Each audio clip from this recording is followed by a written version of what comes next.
اعوذ باللہ من الشیطان الرجیم بسم اللہ الرحمن الرحیم الحمد للہ الذی اول بلا اول کان قبلہ والآخر بلا آخر یکون بعدہ الذي قصرت عن رؤيته أبصار الناظرين وعجزت عن نعته أوهام الواصفين والصلاة والسلام على أكرم الأكرمين والصلاة والسلام على أشرف الأنبياء والمرسلين حبيب إله العالمين العبد المرتضى والنبي المجتبى والرسول المصطفى سيدنا ونبينا وشفيع ذنوبنا وطبيب نفوسنا ومولانا أبي القاسم محمد اللهم صل على محمد وأهل بيته الطيبين الطاهرين المعصومين المظلومين المنتجبين المنتخبين الميامين سيما بقية الله في الأرضين الذين أذهب الله عنهم الرجس وطهرهم تطهيرا اللهم صل على محمد وآل محمد رحمة الله على محبيهم واللعنة الدائمة على أعدائهم أجمعين۔ مجلس کے آخر میں تابوت کی برآمدگی ہے، لہٰذا تفصیل سے کسی دعا کا موقع نہیں ہو پائے گا، تو ابتدائی کلام ہی میں توسل کرتے ہیں اس ہستی سے کہ جن سے رسول اللہ بھی متوسل ہو جاتے تھے۔ ان کی حاجت کے لیے جب وہ خود سجدے میں جا کے دعا کرتے تھے تو کہتے تھے اللہم اغفر لعلی بحق علی، پروردگار تجھے علی کا واسطہ ہے کہ تو علی کی مشکل کو حل فرما دے۔ تو جہاں انبیاء و مرسلین و ملائکہ مقربین نے توسل اختیار کیا مولا کائنات سے، آج کی شب ہم اسی سلسلے میں اپنے آپ کو شامل کرتے ہیں سب مل کر۔ بسم اللہ الرحمن الرحیم یا ابا الحسن یا امیر المؤمنین یا علی ابن ابی طالب یا حجت اللہ علی خلقہ یا سیدنا و مولانا انا توجہنا واستشفعنا وتوسلنا بك إلى الله وقدمناك بين يدي حاجاتنا يا وجيها عند الله اشفع ما شاء یا وجیہا عند اللہ اشفع۔ نجف کا ایوان طلع سوچ کے پڑھئے گا آخری یا وجیہا عند اللہ اشفع لنا عند اللہ۔ صلوات بر محمد و آل محمد۔ اللہم صل علی محمد و آل محمد۔ اما بعد فقد قال اللہ الحکیم فی کتابہ المجید بسم اللہ الرحمن الرحیم ام یحسدون الناس علی ما آتاہم اللہ من فضلہ فقد آتینا آل ابراہیم الکتاب والحکمہ وآتیناہم ملکا عظیما۔ نعرہ صلوات۔ اللہم صل علی محمد مولا علی علیہ السلام کی خوشنودی کی خاطر ایک اور مل کے بلند تر صلوات بھیجیے گا۔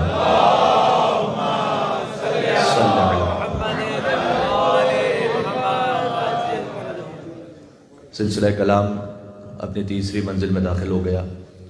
آج کی شب اور کل کا دن وہ ہے کہ جس کے لیے ایک کرسچن شاعر نے یہ کہا کہ آج علی دنیا سے رخصت نہیں ہو رہے، عدالت اٹھ رہی ہے دنیا سے۔ ابن عباس نے کہا هذا اليوم نقص العلم والفقہ من ارض المدینہ، آج کا دن فقہ اور علم سرزمین مدینہ سے یعنی حجاز سے اٹھ گیا۔ علی عالم نہیں، علی عین علم ہے۔ کیا بات ہے، تو آج علم اٹھ گیا، آج فقہ ختم ہو گئی۔ دو طرح کے معاملات کی وجہ سے لوگ حسد کرتے رہے مولا علی سے، ایک ان کے فضائل کی وجہ سے اور ایک ان کی ذوالفقار کی وجہ سے۔ جبکہ رسول اللہ ہاتھ اٹھا کر دعا مانگتے تھے کہ پروردگار تو لوگوں کے دلوں میں علی ابن ابی طالب کی محبت ایجاد فرما۔ یہ تاریخ میں لکھا ہوا ہے کہ رسول اللہ دعا مانگا کرتے تھے اللہ سبحانہ وتعالیٰ سے کہ پروردگار ان کے دلوں کو موڑ دے علی ابن ابی طالب کی طرف، مائل کر دے ان کے دلوں کو مولا علی کی طرف۔ اور جب رسول اللہ یہ دعا مانگتے تھے تو سورہ مریم کی ایک آیت بھی نازل ہوئی، آیت نمبر 96 نازل ہوئی کہ ان الذین آمنوا وعملوا الصالحات سیجعل لہم الرحمن ودا، کہ جو ایمان رکھتے ہیں اور عمل صالح کو انجام دیتے ہیں، یہ جو آپ دعا مانگ رہے ہیں سیجعل بہت جلد ہی لہم الرحمن ودا، اللہ سبحانہ وتعالی رحمان ان کے دلوں میں مودت پیدا کر دے گا۔ یہ ودا اسی مودت کے لفظ سے، سبحان اللہ سبحان اللہ۔ لیکن دو شرطیں ہیں، ایمان بھی رکھو عمل صالح بھی رکھو، تب جا کر علی کی محبت نصیب ہوگی، ہر ایک کو نصیب نہیں ہو سکتی۔ کیا بات ہے۔ اور پھر حدیث میں یہ بھی آیا کہ ان امرنا صعب مستصعب، ہمارا جو امر ولایت ہے وہ مشکل ہے، اور مستصعب مشکل سے ہاتھ آتا ہے۔ اس کا ترجمہ یوں بھی ہے کہ ہمارے فضائل سخت بھی ہیں، مشکل سے سمجھ میں آتے ہیں۔ ان امرنا صعب مستصعب، ہر ایک اس کا تحمل نہیں کر سکتا، لا یتحملہ، اس کو تحمل نہیں کیا جا سکتا۔ بعض جگہوں پر ہے کہ لا یقر بامرنا، ہمارے امر کا اقرار نہیں کر سکتا کوئی مگر یہ کہ نبی مرسل او ملک مقرب او عبد مؤمن امتحن اللہ قلبہ للایمان۔ کیا کہنے، سبحان اللہ سبحان اللہ۔ یہ میں حدیث سنا رہا ہوں آپ کو، ایک مل کے صلوات بھیجیں یہاں سے وہاں تک محمد و آل محمد پر، اللہم صلی علی محمد و آل محمد۔ ہمارے امر کو تحمل وہ کر سکتا ہے جو نبی مرسل ہو یا ملک مقرب ہو یا ایک ایسا مومن ہو، عبد مومن، کہ جس کے دل کا اللہ نے امتحان لے لیا اور وہ اس امتحان میں کامیاب ہو چکا ہو۔ ایسی کثرت سے احادیث ہیں، ایک نہیں ہے، کثرت سے احادیث ہیں کہ ہر ایک تک وہ امر پہنچتا نہیں ہے۔ تو بہرحال حضور علیہ السلام نے بار بار دعا فرمائی اس خاطر، اور میں نے کل آپ کی خدمت میں عرض کیا تھا کہ جب فتح مکہ تک بات پہنچی تو دیکھیں معاملات اب بہت زیادہ مکس بھی ہو چکے تھے، اس لیے کہ دو لوگ تھے کہ جو علی بن ابی طالب علیہ السلام سے حسد رکھتے تھے، دو طرح کے لوگ، ایک تھے مکہ والے ایک تھے مدینہ والے۔ دونوں کی وجوہات بھی قدرے مختلف تھیں۔ البتہ یہ کہ مدینہ والے اور مکہ والے، ان کا بیک گراؤنڈ جو تھا وہ ایک ہی تھا، ان کا کلچر ایک ہے، ان کی زبان ایک ہے، ان کے قبیلے ایک ہیں، ان کا اٹھنا بیٹھنا ایک ہے، لیکن ایک درمیان میں مذہبی دیوار حائل ہو گئی تھی، کیونکہ مکہ میں کفار رہتے تھے، مدینہ میں مسلمان رہتے تھے، تو ان کا آپس میں ملنا جلنا برہا نہیں تھا، چونکہ مکہ والے اب مدینہ کی طرف نہیں جاتے تھے، مدینہ والے مکہ کی طرف نہیں جاتے تھے، لیکن وہاں پر کافر ہیں، یہاں پر مسلمان ہیں۔ فتح مکہ کے بعد کیا ہوا؟ فتح مکہ کے بعد وہ جو دیوار تھی وہ ختم ہو گئی، اب ان کا اٹھنا بیٹھنا شروع ہو گیا، اب ان کی محفلیں پھر سے شروع ہو گئیں۔ تو اب میں نے عرض کیا نا کہ زبان وہی، کلچر وہی، خاندان وہی، اٹھنا بیٹھنا وہی، تو اب آپس میں بات چیت ہوتی ہے۔ اب جب آپس میں بات چیت ہوتی ہے تو یہاں پر بھی بظاہر مسلمان بن گئے ہیں اب، اور وہ بھی کچھ لوگ ہیں کہ جو رسول اللہ کے ساتھ مدینہ میں پہلے سے ہیں۔ تو اب ان کی محفلوں کا موضوع کیا ہے؟ ان کی محفلوں کا موضوع ہے کہ جب کوئی گپ شپ ہوتی ہے، جب کوئی محفل ہوتی ہے، تو ان کا جو کامن اینیمی ہے وہ علی ابن ابی طالب ہے۔ کیوں؟ اس لیے کہ مکہ والے جب بات کرتے ہیں تو کہتے ہیں کہ ہم کیا بتائیں، ہمارے ماموں کو مارا علی نے، کوئی کہتا ہے ہمارے چچا کو مارا، کوئی کہتا ہے ہمارے بھائی کو مارا، کوئی کہتا ہے کہ ہمارے پڑوسی کو مارا، کوئی کہتا ہے ہمارے خاندان والے کو مارا۔ تو مکہ والے اس طرح سے شکوہ کرتے ہیں علی کا، اور جب مدینہ والے جو بظاہر رسول اللہ کے ساتھ ہوتے تھے وہ بھی جب باتوں کو سنتے تو وہ کہتے یہی ہیں سامنے سے رکھ کے، بھائی کیا بتائیں، جو کل ایمان تھا وہ علی بن گئے، خیبر میں علم علی کو مل گیا، انا مدینۃ العلم علی بابھا، رسول اللہ نے علی کو، میں وہ مشہور حدیث سنا رہا ہوں جو شیعہ سنی متفق علیہ حدیث، تاکہ کسی کو کوئی کنٹروورسی نہ کریٹ ہو، یہاں پر ڈاؤٹ نہ رہے۔ تو اب کیا کیا جائے کہ یہ ساری فضیلتیں تو علی لے گئے، تو اب آپس میں ان کے درمیان ایک مشترکہ معاملہ یہ ہے کہ سارے فضائل مدینہ والے سمجھ رہے ہیں کہ علی لے گئے، اور مکہ والے سمجھ رہے ہیں کہ ہمارے جتنے بھی آبا و اجداد آس پاس کے پہلوان سرما تھے سب کو علی نے مارا۔ تو آپس میں اب یہ معاملہ جو ہے اس طرح سے اور زیادہ ہیٹ اپ ہو رہا ہے، اور اس کی دلیل یہ ہے کہ اتنا زیادہ یہ ہیٹ اپ ہو چکا ہے معاملہ، میں آپ سے کہہ رہا ہوں، دیکھیں بڑی سامنے کی بات ہوتی ہے کہ اگر کلاس میں 10 لوگ ہیں، بچے ہیں، اور اس میں سے ایک بچہ جو ہے ٹاپ پوزیشن پر ہے اور ہمیشہ ہی وہ ٹاپ پر آتا ہے، تو ایک دو تو شاید کوئی نیک دل بچے ہوں گے کہ جو اس کے لیے احترام کے قائل ہوں گے، لیکن باقی 8-10 جو ہے نا اس کے جلنے والے ہوں گے کہ بھائی اسی کا نام کیوں آتا ہے، اسی کی تصویر کیوں آتی ہے۔ ایسے ہی ہوگا یا نہیں؟ تو اتنا آسان نہیں ہے اس کو سہنا، اس کو تحمل کرنا. تو اب معاملہ ان کے ساتھ یہی ہو گیا، اور اتنا زیادہ یہ اندر اندر معاملہ بند رہا ہے اور ابل رہا ہے، یوں کہوں تقریباً سب کو اندازہ ہے کہ رسول اللہ اپنے بعد کیا اعلان کرنے والے ہیں، اور پوری کوشش ان کی ہے کہ کسی طریقے سے اعلان روکا جائے، یہ اعلان نہ ہونے دیا جائے. یہ غدیر کا معاملہ اتنا آسان نہ سمجھے، اس پر قرآن کی سند موجود ہے. یا ایھا رسول بلغ ما انزل الیک من ربک فإن لم تفعل فما بلغت رسالتہ واللہ یعصمک من الناس. دیکھیں زرکاری طور پر خطرے کو ایکسپٹ کیا جانا معمولاً نہیں ہوتا ہے. یوزولی آفیشلی کسی خطرے کو ایکسپٹ نہیں کیا جاتا ہے کہ جناب زواجر العشیرہ میں خطرہ ہے، لیکن اس کو اس انداز سے ایکسپٹ نہیں کیا گیا، یعنی اس کو انڈورس نہیں کیا گیا. حالانکہ زواجر العشیرہ میں خطرہ ہے، اس لیے کہ رسول اللہ وہاں پر اعلان کر رہے ہیں اور اس میں کوئی بھی نہیں ہے سوائے مثلا مولا علی کا، اور کوئی بھی حمایت کرنے والا نہیں. بات واضح ہو رہی ہے. تو دعوت العشیرہ میں خطرہ ہے، لیکن اس وقت یہ آیت نہیں آئی ہے. ہجرت کے موقع پہ خطرہ، اس وقت آیت نہیں آئی ہے. یہ بدر پہ خطرہ ہے، احد میں خطرہ ہے، خندق میں خطرہ ہے، خیبر، ہر جگہ خطرہ ہے، لیکن یہ آیت نہیں آ رہی ہے وہاں پر، اس لیے کہ وہاں پر بچانے والا علی ہے. اب علی ابن ابی طالب کی ولایت پر معاملہ ہے، تو بچانے والا خدا ہے.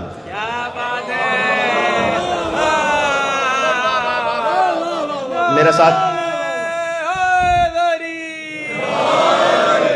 وقت آج محدود ہے، اعمال کی شب بھی ہے، لہٰذا میں نہیں چاہتا کہ بہت تفصیل سے بہت زیادہ کوئی تفصیلی موضوع کو پھیلا دوں. چاہتا بھی ہوں کہ بس آہستہ آہستہ سمیٹوں موضوع کو.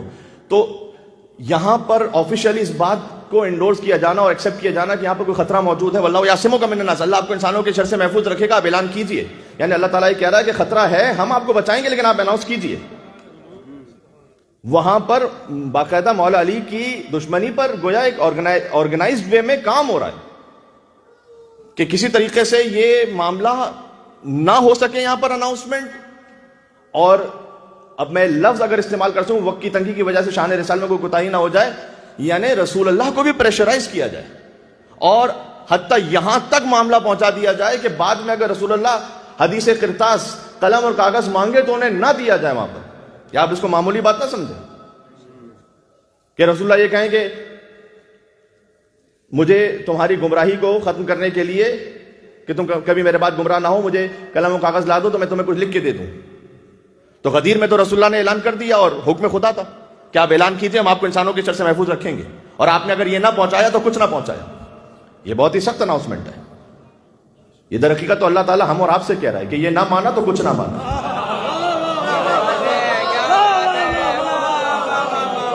اور ہم جیسے خطبہ سے بھی کہہ رہا ہے کہ یہ نہ پڑھا تو کچھ نہ پڑھا، اور آپ سے بھی کہہ رہا ہے کہ یہ نہ سنا تو کچھ نہ سنا.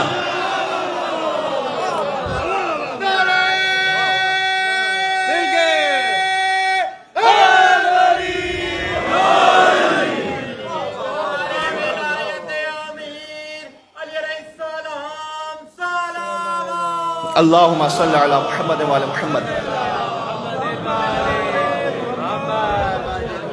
کبھی بھی یہ بات ذہن میں نہ آیا کریں کہ یہ بات اگر پڑھی جا رہی ہے تو اس کا کیا فائدہ ہے، کوئی کام کی بات ہو جائے. دیکھیں آپ جس کو کام کی بات سمجھ رہے ہیں نا، وہ ساری کام کی باتیں اگر علی کو مائنس کر دیں تو بیکار کی باتیں ہیں.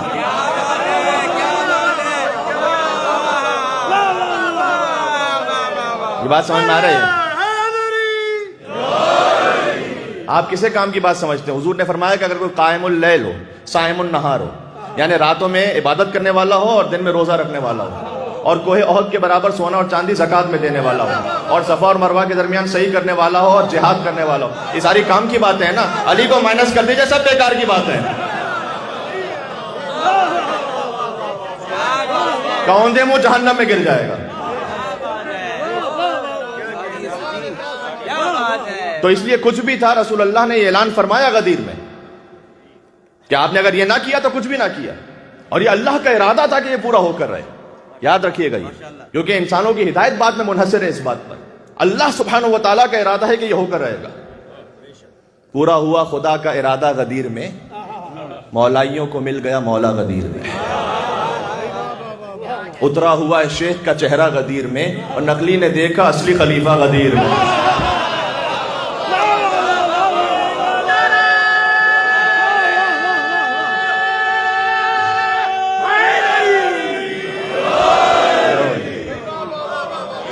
بات سمجھ میں آ رہی ہے؟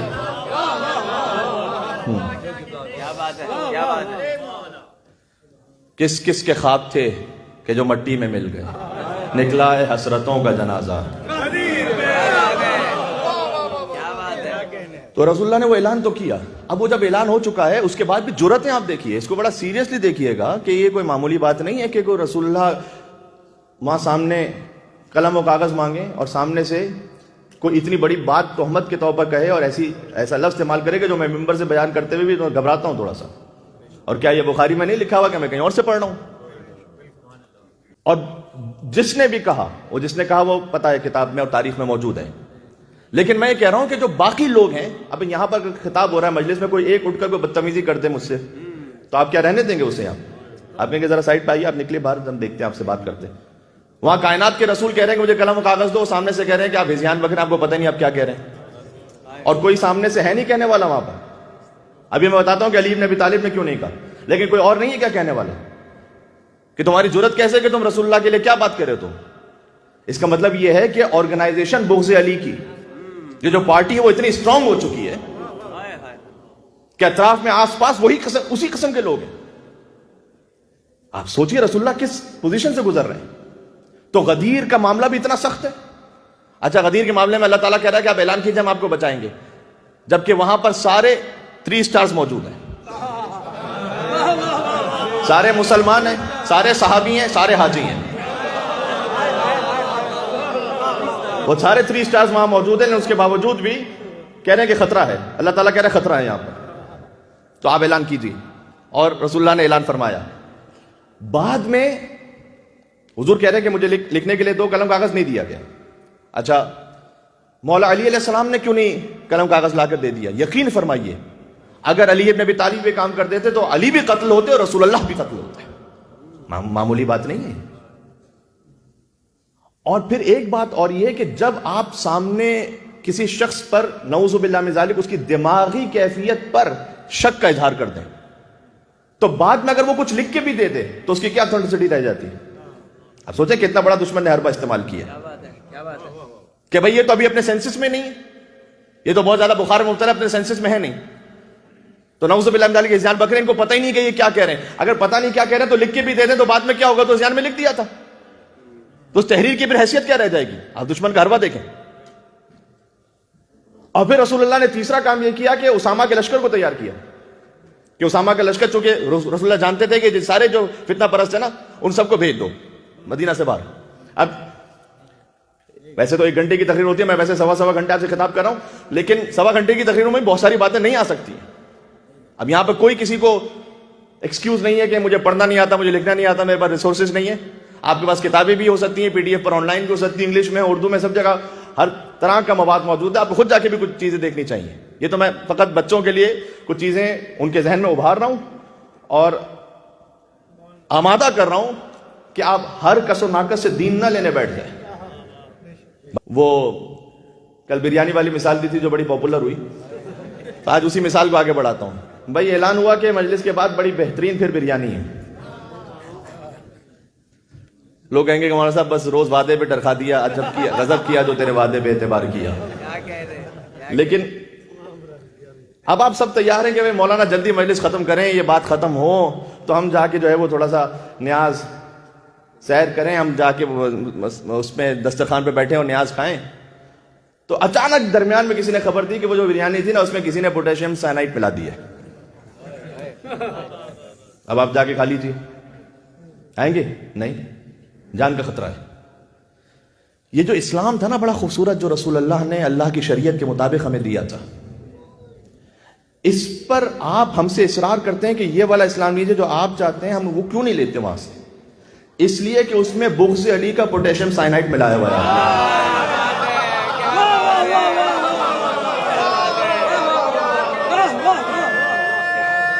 کیا کریں ہم؟ یا علی ہے تو بہت اچھا اسلام, لیکن اس میں آپ نے بیچ میں زہر ملایا ہوا ہے بغض علی کا. تو جو بنی امیہ والا جو اسلام ہے نا وہ اسلام نہیں ہے, وہ کفر پر اسلام کی پالش ہے. وہ کفر پر اسلام کی پالش لگا کے آپ کو دی گئی ہے. تو اس لیے ہم ہر کس و ناقص سے اسلام نہیں لے سکتے. اب رسول اللہ کہہ رہے ہیں اسامہ کے لشکر کے ساتھ جاؤ. تو یہاں پر ہر معاملے میں دفاع پر آنے والے انہوں نے یہ کہا کہ جناب وہ صحابہ کرام رضوان اللہ تعالیٰ علیہم اجمعین کیسے چلے جاتے, رسول اللہ کو چھوڑ کے, رسول اللہ کا آخری وقت تھا. تو آپ خود سوچئے گا کہ اگر ایک باپ جو ہے وہ مر رہا ہو اور اس کا بیٹا ہو, یہ ہوتا بھی ہے کہ بھائی فرض کیجئے کہ باپ کراچی میں ہے, لاہور میں ہے, حیدرآباد میں, لکھنؤ میں ہے, اور فرض کی طبیعت خراب ہے اور بیٹا وہاں پر گیا ہوا اور لگ رہا ہے کہ بس یہ آخری سانسیں ہیں, تو چاہے باپ کی کہہ بھی رہا ہو کہ بھائی تم ٹھیک ہے آسٹریلیا واپس چلے جاؤ, اپنی جاب پہ چلے جاؤ, وہ کتنا بھی اصرار کرے لیکن بیٹا نہیں جا رہا. کیوں نہیں جا رہا؟ اس لیے کہ ایسا نہ ہو کہ حسرت ہی رہ جائے کہ باپ کے جنازے پہ شریک نہ ہو سکوں, فرض کیجیے اگر 1-2 دن میں انتقال ہو جائے. تو اگر اسامہ کا لشکر اسی خاطر ہے رکا ہوا مدینہ کے باہر, 10,000 کا لشکر ہے, کہ بھائی پتہ نہیں ہم چلے جائیں رسول اللہ کے پیچھے انتقال ہو جائے تو رسول اللہ کے جنازے میں شریک نہ ہو سکے, تو ہونا کیا چاہیے تھا؟ جہاں رسول اللہ کے وصال کی خبر آئے تو پورا مدینہ ٹوٹ جانا چاہیے تھا رسول اللہ کے جنازے پر. مدینہ میں تو دل دھرنے کی جگہ نہیں ہونی چاہیے تھی کہ وہاں پہ سب رسول اللہ کے جنازے, پورا جو اسامہ کا لشکر 10,000 کا وہ آگے رسول اللہ کے غسل و کفن میں, وہ سب آگے رسول اللہ کے جنازے میں. لیکن اگر فرض کیجئے کہ بیٹا تو وہاں کراچی لاہور میں ہے, جہاں نہیں رہا باپ کے کہنے پر, جہاں باپ کا انتقال ہوا باپ کے جنازے پہ بھی نظر نہیں آ رہا, تو اب واپس آسٹریلیا گیا بھی نہیں, باپ کے جنازے پر آیا بھی نہیں, تو کیوں وہاں موجود ہے؟ کوئی جائیداد کا چکر ہے باپ کے بعد کہ وہ کچھ دیکھنا چاہ رہا ہے, کاغذات الٹ پلٹ, یہ کہ کوئی جائیداد ادھر ادھر سے غصب نہ کر لے, میں ہڑپ کر لوں سب سے زیادہ. تو آپ یہ سوچ لیجئے گا کہ بعد از وفات رسول جو جنازے میں نہیں آئے تھے اور وہاں اسامہ کے لشکر میں بھی نہیں جا رہے تھے, وہ کیوں نہیں جا رہے تھے وہاں پر؟ اس لیے کہ ایک منصوبہ بنا ہوا ہے, اور اس منصوبے کو انہوں نے ظاہری طور پر عملی جامہ پہنانے کی کوشش کی, اور پھر جو امامت کا راستہ تھا وہ خلافت میں بدل گیا. اب جہاں جو خلافت میں بدلا ہے نا راستہ, اس میں بھی ایک جملہ سن لیجئے گا, پھر کہلائے خلفائے راشدین. یہ وہ ہیں جو رائٹلی گائیڈڈ کیلفس ہیں. یہ میری سمجھ میں نہیں آیا, رسول اللہ کے خلیفہ ہیں تو کچھ راشد کو غیر راشد کیوں ہیں؟ بھائی مثال ہے, یعنی ایسا ہو کہ اگر میں آپ کے گھر آیا, نماز کا وقت ہوا, تو ہم نے کہا نماز پڑھنی ہے, آپ نے کہا کہ مولوی صاحب نہ ادھر نہیں, یہ ایک نماز کا مخصوص ہم نے حجرہ رکھا ہوا ہے, وہاں یہ نماز پڑھنے کے, وہ پاک صاف بالکل ہے, اطمینان ہے وہاں پر. تو ہم چلے گئے وہاں پر نماز پڑھنے کے لیے. یہ بات تو ٹھیک ہے, سمجھ میں آتی ہے. لیکن اگر آپ نے مسجد بنوائی ہے اور میں مسجد میں آیا ہوں اور ہم نے بعد میں یہ کہا کہ جناب ہم 2 رکعت تحیت مسجد کی نماز تو پڑھ لیں, نماز پڑھنے کا نہیں مولوی صاحب یہ نہیں, یہ مسجد کی پاک جگہ یہاں پر ہے. ہم کہیں یار مسجد میں بھی کوئی پاک ناپاک ہوتا ہے کیا؟ یار انبیاء میں تو راشد غیر راشد ہوتے نہیں ہیں, خلیفاؤں میں راشد غیر راشد کہاں سے آ گئے؟ یہ بات سمجھ میں آ رہی ہے؟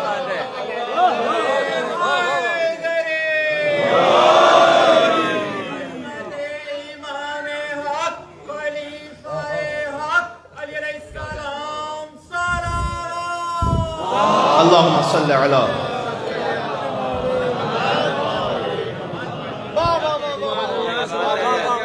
یہ کیا بات ہے کہ کوئی راشد ہے کوئی غیر راشد ہے؟ بھائی اگر رسول اللہ کے خلیفہ ہیں تو سارے راشد ہونے چاہیے. یہاں آئیے سلسلہ, حضور نے جن خلفاء کا اعلان کیا, اولہم علی آخرہم مہدی. اور ابھی میڈیا پر آف ایئر البتہ ایک معزز اہل سنت عالم دین سے بات ہو رہی تھی. میں ان کی قدر کرتا ہوں اس لیے کہ وہ جتنا ہم نے انہیں پایا حق کو قبول کرتے ہوئے بات کرتے ہیں ماشاءاللہ. اس وقت میں نام نہیں لوں گا بعض مسئلے تو ویسے کیونکہ میں نے ان سے اجازت نہیں لی ہے, لیکن بہرحال میں بات آپ کو سناؤں تو حتیٰ ان سے جب جنگ صفین کے معاملے پہ بات ہوئی تو انہوں نے واضح طور پر کہا کہ ہم حق تو مولا علی کے ساتھ سمجھتے ہیں. تو جب حق مولا علی علیہ السلام کے ساتھ سمجھتے ہیں تو لیکن ہم حاکم شام کے بارے میں انہوں نے کہا سکوت اختیار کریں گے, اس لیے کہ صحابی رسول تھے, تو اب سکوت اختیار کریں گے, کچھ نہیں کہیں گے ان کے بارے میں. تو چونکہ ان کا اس حوالے سے احترام رہے گا کہ صحابی رسول ہیں, تو میں نے ان سے ایک بات گزارش کی کہ جو ان کے دل پر لگی اور وہ کچھ سوچنے پر مجبور ہوئے تو اللہ کر اس کا ایک اچھا نتیجہ بھی نکلے. میں نے ان سے کہا کہ دیکھیں تمام صحابہ کرام رضوان اللہ تعالیٰ علیہ مجمعین کا احترام تو ہم بھی کرتے ہیں, لیکن ہم صحابی کی ڈیفینیشن کیا وہ ہم سے پوچھ لیجئے پہلے. آپ نے جو ڈیفینیشن کی بھی ہے وہ یہ ہے کہ جو کل میں نے آپ کی خدمت میں عرض کیا کہ اگر کسی نے 1 گھنٹہ بھی رسول اللہ کو دیکھ لیا ہے تو صحابی رسول ہے. آپ جسے صحابیت کی سند دینا چاہتے دیجیے, لیکن ایک اس میں شرط کا اضافہ کیجیے کہ صحابی وہ ہے کہ جس نے رسول اللہ کی ایمان کی حالت میں زیارت کی ہو, کہ وہ مومن اور سے زیارت کی ہو, اور بعد از وفات رسول کم از کم پنجتن سے نہ لڑا ہو.